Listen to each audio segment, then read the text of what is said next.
Good day and welcome to the Tea. Welcome back, Tea Timers.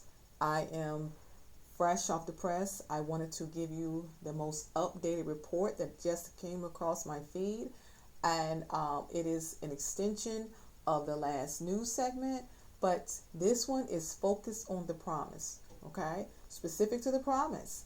This is an extension, right? You remember what Yahweh told Noah. When he was telling Noah and his sons, he was also telling us, because remember, we are the seed that extended from Shem, Ham, and Japheth. Within that seed, I explained to you how the seed of Yeshua came from Shem, right? And so, within that, I just want to extend to you the understanding of this promise. It was through Shem that this promise to us, the world, was this spiritual promise, okay, that we received that was in addition to the earthly promise in the form of the rainbow. That was the practical promise, the actual promise we could see that was in the earth, external promise. So we also received his other promise in the form of Yeshua, who in America we call his name Jesus, as an extension of Yahweh that came through so many lineages. Okay? Now, I want to confirm that promise to you because it has happened, right? So, he told Isaiah. Now, that is not the only one he spoke to, which was one of the prophets in the Old Testament. This is just one that has been the most popular of quotes given to us in the Old Testament. I'm not doing an exhaustive teaching on this right now, okay? So don't be concerned. This is going to be a short tea session, but we will have a longer tea session when we get to spaces and places, all right? As I take you on sightseeing and journey through the Word of God, all right? You're going to see a whole lot, but I know you can't handle but so much at one time. I'm not going to sit here and stuff you with all that meat, knowing that we all have to start off with milk. We're babes in the beginning. All of us had, are in different places and, in our walk. And some of us are just coming in the kingdom. Some of us been in the kingdom for a minute. However, I want to make sure that we can all digest, because no matter how old you are in the kingdom, you're still a little child to Yahweh. You're still his child, all right? And so you still need to make sure that you can handle, all right, his food. And don't try to eat too much too soon, because you will not get it. So here we go.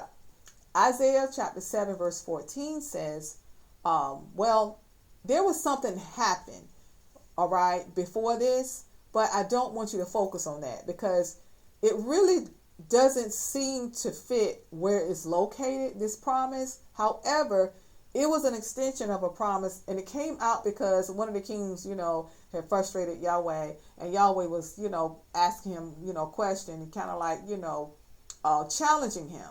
And so from that challenge, the Lord pretty much talked about his promise through Isaiah.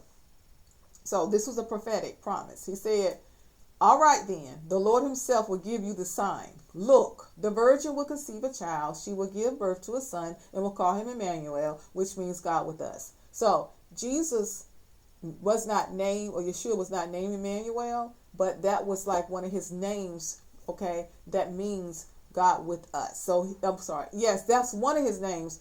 He was called Yeshua. We call him Jesus, but Emmanuel is also a name associated with him to this direct promise.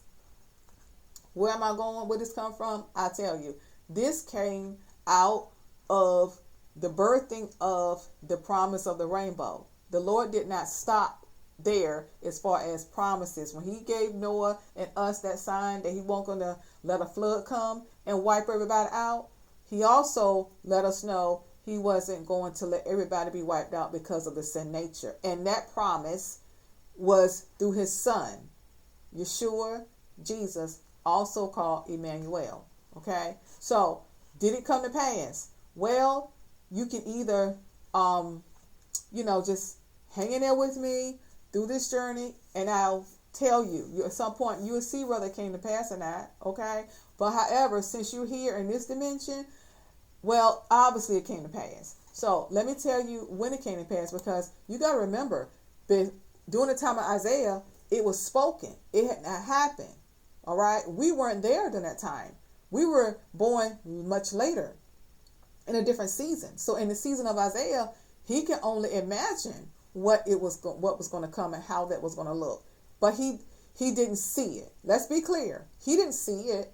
All right. In the earth. He wasn't here in the earth when it happened. Of course, he was with Father already in heaven when it came to pass. But he wasn't here to see it like the others were when it happened. And it did come to pass because, John told us. All right. John gave us some insight of that promise and what it said in verse 3 and 16. He said, for this is how God loved the world. He gave his one and only son, so that everyone who believes in him would not perish, but have everlasting life. Okay? So this is all about the promise.